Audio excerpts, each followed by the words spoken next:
Ренесансата, за разлика од средниот век, овозможуваше слободно мислење и лична иницијатива во активноста.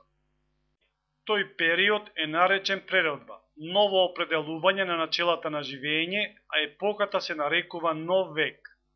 Карактеристиките на Ренесансата значени за движење на светот се следните: подем на реалистичен однос кон светот и животот, независен развиток на науките и неизин подем во сите области, ширење на комуникациите, сообраќај, образование, култура, развиток на методи на сознание, на апарати и постапка на истражување, развивање на техниката, подобрување на животните услови, слободата на луѓето, блискост на науката и философијата.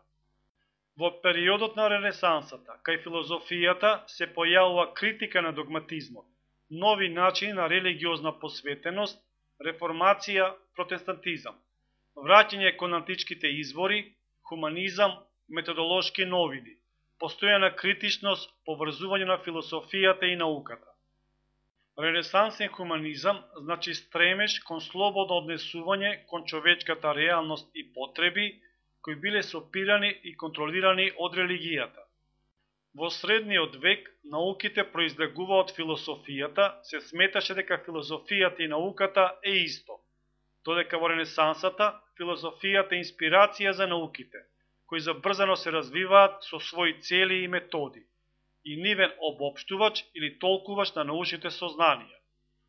Од социјално-критичката мисла произлезе утопизам, кога философијата ќе покаже дека би било убаво да се живее во добар, модерен и справедлив град-држава. Утопија од Томас Мор. Градот на сонцето од Томазо Кампанела.